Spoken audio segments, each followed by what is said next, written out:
بسم اللہ الرحمن الرحیم۔ اجتماعی قربانی میں شراکت کے لیے دین اسلام کی روشنی میں جو بنیادی اصول ہیں وہ آپ کی خدمت میں عرض کر رہا ہوں۔ نبی کریم رؤوف الرحیم صلی اللہ علیہ وآلہ وصحبہ وسلم نے ارشاد فرمایا، البقرۃ عن سبع والجزور عن سبع، او کما قال رسول اللہ صلی اللہ علیہ وسلم۔ مفہوم یہ ہے، پیارے آقا علیہ الصلوۃ والسلام نے ارشاد فرمایا کہ گائے کی قربانی میں اور اونٹ کی قربانی میں 7 افراد شریک ہو سکتے ہیں۔ اور پھر دیگر کئی احادیث کے اندر آیا ہے کہ بکرا، بکری یا بھیڑ اور دمبا وغیرہ ان کی قربانی صرف ایک ہی شخص کی طرف سے کافی ہوگی۔ تو اجتماعی قربانی کے جو 10 بنیادی اصول میں آج آپ کے سامنے پیش کر رہا ہوں، اس میں سے سب سے پہلا اور بنیادی اصول تو یہ ہے، اجتماعی قربانی میں گائے، اونٹ، بھینس یا ان کی اصناف کے جو دیگر جانور ہیں، ان کو قربان کرتے ہوئے زیادہ سے زیادہ ان کی قربانی میں 7 افراد شریک ہو سکتے ہیں۔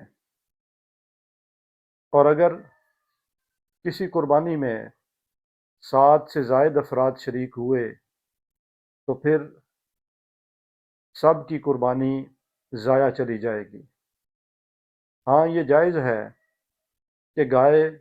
اور اونٹ یا بھینس ان کی قربانی میں 7 سے کم افراد تو شریک ہو سکتے ہیں، 5 افراد شریک ہو سکتے ہیں، 4 ہو سکتے ہیں، 2 ہو سکتے ہیں، ایک بندہ بھی اپنی طرف سے پورے جانور کو قربان کر سکتا ہے۔ اگر 7 سے کم افراد گائے کی یا بھینس یا اونٹ کی قربانی میں شریک ہوں تو اس وقت جس چیز کو مد نظر رکھنا ہے وہ یہ ہے کہ ان میں سے کسی شخص کا حصہ بھی 7ویں حصے سے کم نہ ہو۔ مثال کے طور پر اگر گائے کی قربانی میں 5 افراد شریک ہوتے ہیں تو ان کی شرکت کا ایک طریقہ تو یہ ہو سکتا ہے کہ 5 افراد کے حصے برابر ہوں۔ ایک طریقہ تو اس کا یہ ہے، اور دوسرا طریقہ اس کا یہ بھی ہو سکتا ہے کہ 5 افراد شریک ہوئے ہیں، 5 افراد میں سے 2 افراد ایسے ہیں جنہوں نے 2 حصے اس قربانی کے اندر شامل کیے ہیں، 2 اور 2 4 ہو گئے، اور بقیہ جو 3 افراد ہیں ان کی طرف سے ایک ایک حصہ شامل کیا گیا، تو اس طرح گائے کی قربانی میں 7 حصے جو ہیں وہ شامل کر لیے گئے۔ تو جو چیز ملحوظ خاطر ہم نے رکھنی ہے وہ یہ ہے کہ بڑے جانور کی قربانی میں کسی بھی حصہ دار کا حصہ جو ہے وہ 7ویں حصے سے کم نہیں ہونا چاہیے۔ اس کے علاوہ قربانی کے جانور کو خریدنے کے لیے کبھی یہ بھی ہوتا ہے کہ گھر کے کئی افراد آپس میں رقم جو ہے وہ باہمی جمع کر لیتے ہیں اور پھر ایک حصہ جو ہوتا ہے وہ شامل کیا جاتا ہے۔ تو رقم تو گھر کے کئی افراد کی طرف سے ایک حصے کے لیے شامل کی جا سکتی ہے، لیکن جو قربانی ہے وہ گھر کے کسی ایک ہی فرد کی طرف منسوب کی جائے گی۔ صرف کسی ایک ہی فرد جو صاحب نصاب ہوگا اس کی طرف سے کی جائے گی۔ اگر قربانی کسی ایک فرد کی طرف منسوب نہ کی گئی بلکہ گھر کے تمام افراد کی طرف وہ قربانی یا وہ حصہ منسوب کیا گیا تو پھر یہ قربانی رائے گاں چلی جائے گی، یہ نفلی ہو جائے گی، اور جو سنت قربانی ہے، نبی کریم علیہ الصلاۃ والسلام کی سنت پر عمل کرتے ہوئے جو واجب قربانی ہے وہ اس کے ذمے باقی رہے گی۔ اس کے علاوہ اجتماعی قربانی کے حوالے سے ایک بنیادی اصول یہ بھی ہے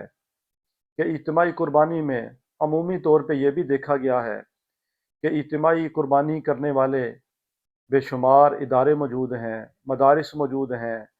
وہ کیا کرتے ہیں، وہ اجتماعی قربانی کی رقم جو ہے وہ لوگوں سے جمع کرتے ہیں۔ لوگ رقم جمع کروا دیتے ہیں اور اس کے بعد یہ قربانی کس کی طرف سے کی جا رہی ہے، قربانی کس کی طرف منسوب ہے،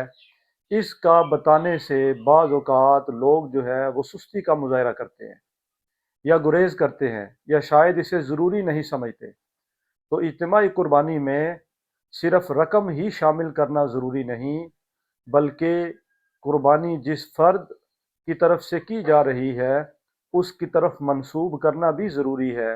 یہی وجہ ہے کہ نبی کریم علیہ الصلاۃ والسلام کی سنت مبارکہ یہ ہے کہ جب قربانی کا جانور ذبح کیا جائے تو اس کے پاس ہی کھڑے ہو کر یہ دعا کی جائے، یا بار الہ، یہ جو قربانی ہے یہ فلاں کی طرف سے اس کو اپنی بارگاہ عالیہ میں شرف قبولیت عطا فرما۔ تو جب اجتماعی قربانی کی جا رہی ہوتی ہے تو جتنے افراد اس قربانی میں شریک ہوتے ہیں تو وہاں پر قربانی کرتے ہوئے یہ دعا کی جانی چاہیے، یا بار الہ، یہ جو قربانی کی جا رہی ہے یہ فلاں فلاں افراد اس قربانی کے اندر شریک ہیں، یا اللہ تو ان کی اس قربانی کو اپنی بارگاہ عالیہ میں شرف قبولیت عطا فرما۔ تو خلاصہ یہ ہوا کہ اجتماعی قربانی کے لیے صرف رقم جمع کرنا یا رقم جمع کروا دینا ہی کافی نہیں، بلکہ قربانی کو منسوب کرنا بھی ضروری ہے۔ بنیادی اصول یہ بھی ہے کہ اجتماعی قربانی میں جتنے بھی افراد شریک ہوں ان تمام لوگوں کا مسلمان ہونا ضروری ہے۔ اگر کوئی شخص کافر جو ہے وہ اس قربانی کے اندر شریک ہو گیا تو سب کی قربانی رائے گاں چلی جائے گی۔ اگر کوئی بد مذہب غیر مسلم شخص بھی اس اجتماعی قربانی کے اندر شریک ہو گیا تو سب کی قربانی رائے گاں چلی جائے گی۔ لہٰذا بحیثیت مسلم اگر ہم کہیں بھی اجتماعی قربانی میں حصہ ڈال رہے ہوں، شریک ہو رہے ہوں، تو ہمارے لیے ضروری ہے کہ ہم یہ دیکھیں کہ ہماری قربانی میں ہمارے ساتھ حصہ دار کون لوگ موجود ہیں۔ کہیں کوئی ایسا شخص تو موجود نہیں کہ جس کے عقائد قرآن و سنت سے بالکل خلاف ہے، کہیں کوئی ایسا شخص تو موجود نہیں کہ جس کی گمراہی جو ہے وہ کفر کی حد تک پہنچ چکی ہے۔ اگر کوئی اس طرح کی صورتحال ہے تو ہمیں ایسے لوگوں کے ساتھ اجتماعی قربانی میں شرکت نہیں کرنی چاہیے۔ اجتماعی قربانی کے لیے چند لوگوں نے رقم جمع بھی کر لی، قربانی کا جانور بھی خرید لیا، اور پھر ہوا یہ کہ قربانی کرنے سے قبل ان حصہ دار لوگوں میں سے کسی ایک شخص کا انتقال ہو گیا۔ اب اگر کسی حصہ دار شخص کا انتقال ہو جاتا ہے تو پھر اس کا شرعی طریقہ کار یہ ہے کہ اس کے ورثاء سے اس کی طرف سے قربانی کی اجازت طلب کی جائے۔ اگر وہ اس کی طرف سے قربانی کی اجازت دے دیں تو قربانی ہو جائے گی، اگر وہ اس کی اجازت نہیں دیں گے تو پھر اس بندے کا حصہ قربانی میں شامل کرنا یہ جائز نہیں ہوگا۔ قربانی کے لیے بنیادی اصول تو یہ ہے، وہ چاہے انفرادی ہو چاہے اجتماعی ہو، کہ جو بھی رقم ہم اللہ رب العزت کے راستے میں خرچ کر رہے ہیں وہ حلال اور طیب اور پاکیزہ ہونی چاہیے۔ اگر انفرادی قربانی کر رہے ہوں تو یہ صرف اپنی ذات تک ہی محدود ہوتی ہے، لیکن اگر ہم اجتماعی قربانی کر رہے ہوں اور ہمارے ساتھ دیگر افراد بھی شریک ہوں تو پھر ہمارے لیے ضروری ہے کہ ہماری قربانی میں جتنے افراد بھی شریک ہوں ہمیں یہ یقین کر لینا چاہیے، ہمیں ان کے بارے میں اتنی آگاہی کم از کم ضرور ہونی چاہیے کہ ہمارے ساتھ اس جانور کی قربانی میں جتنے افراد بھی شریک ہیں ان کی آمدن بھی حلال ہے اور ذرائع آمدن بھی حلال ہے۔ اگر کوئی شخص ایسا اجتماعی قربانی میں ہمارے ساتھ شریک ہو گیا کہ جس کی آمدن کے بارے میں ہمیں یقین ہے،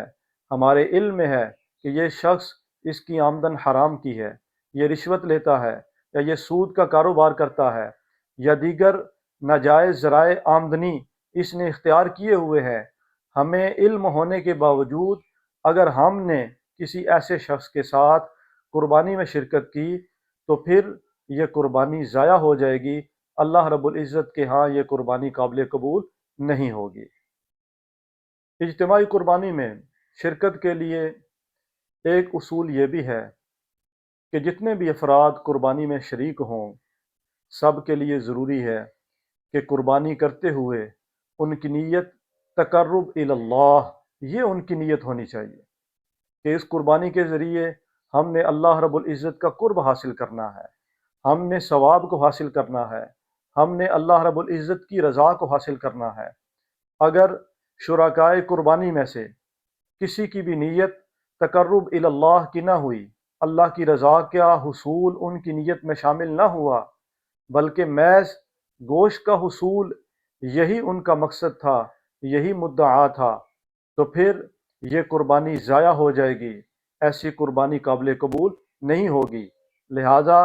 ہم جن افراد کے ساتھ اجتماعی قربانی میں شریک ہوں تو قربانی سے قبل ہمیں چاہیے کہ ہم لوگوں کو دعوت فکر دیں، ہم انہیں بتائیں کہ ہماری قربانی کا مقصد صرف یہ ہونا چاہیے کہ اللہ رب العزت کا قرب ہمیں نصیب ہو جائے، اللہ رب العزت کی رضا ہمیں نصیب ہو جائے۔ قرآن مجید میں بھی اللہ رب العزت نے اسی چیز کا ذکر فرمایا، قل ان صلاتی و نسکی و محیای و مماتی للہ رب العالمین۔ مفہوم یہ ہے کہ ہماری نمازیں، ہماری زندگی، ہمارا مرنا، ہماری قربانیاں یہ کس کے لیے ہونی چاہیے؟ یہ صرف اللہ رب العزت کی ذات کے لیے ہونی چاہیے۔ تو چاہے انفرادی قربانی ہو یا چاہے اجتماعی قربانی ہو، دونوں قربانیوں کے لیے بنیادی اصول یہی ہے کہ قربانی کرتے ہوئے قربانی کرنے والے شخص کی نیت میں یہ بات شامل ہونی چاہیے کہ یہ قربانی اللہ رب العزت کا قرب، اللہ کی رضا کے حصول کی خاطر کی جا رہی ہے۔ اس قربانی میں گوشت کے حصول کا کوئی بھی عنصر شامل نہیں ہے۔ اجتماعی قربانی میں ایک بنیادی اصول جس کو مد نظر رکھنا ہمارے لیے انتہائی ضروری ہے اور ہم اس میں سستی بھی برتتے ہیں، وہ یہ ہے کہ جب جانور کو ذبح کر لیا جائے، اس کا گوشت ہم بنا رہے ہوں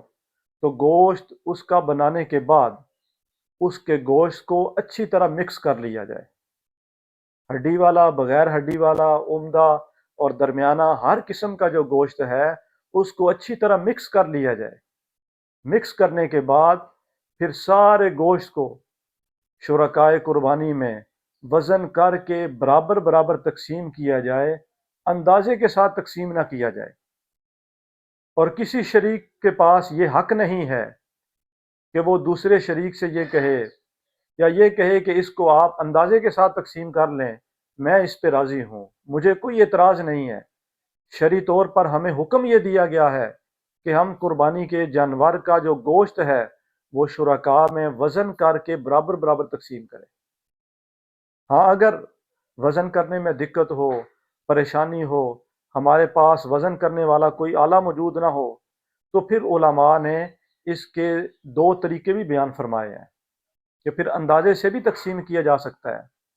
اس کا ایک طریقہ تو یہ ہے کہ جتنے بھی شرکائے قربانی ہیں ان کے گوشت میں گوشت کے علاوہ جو دیگر قربانی کے جانور میں چیزیں ہوتی ہیں، مثلا کلیجی ہے، اسی طرح پائے ہیں، وہ بھی شامل کر دیے جائیں۔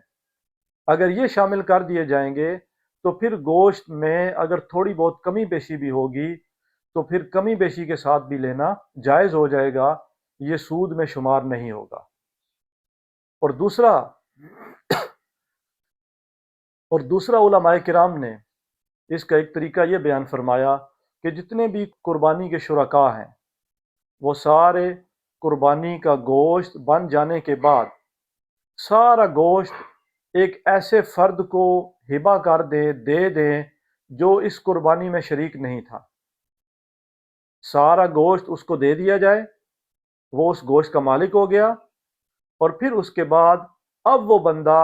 اندازے کے ساتھ ان 7 شرکائے قربانی کے اندر گوشت کو تقسیم کر دے تو پھر یہ تقسیم جائز ہوگی، اس میں شرعی طور پر کوئی قباحت نہیں ہوگی۔ اجتماعی قربانی میں شراکت کے حوالے سے 9واں اصول یہ ہے کہ اجتماعی قربانی کرتے ہوئے ہم قربانی میں عقیقے والا حصہ بھی شامل کر سکتے ہیں۔ اگر کوئی شخص ایسا ہو جو اجتماعی قربانی میں عقیقے والا حصہ شامل کرنا چاہ رہا ہو، اور حدیث مبارکہ کی روشنی میں نبی کریم علیہ الصلاۃ والسلام نے ارشاد فرمایا کہ بچے کی طرف سے 2 بکرے یا 2 حصے جو ہیں یہ شامل کیے جائیں گے، اور بچی کی طرف سے 1 بکرا یا 1 حصہ شامل کیا جائے گا۔ ہاں یہ گنجائش موجود ہے کہ اگر کسی شخص کے پاس 2 حصے بچے کی طرف سے شامل کرنے کی گنجائش نہیں ہے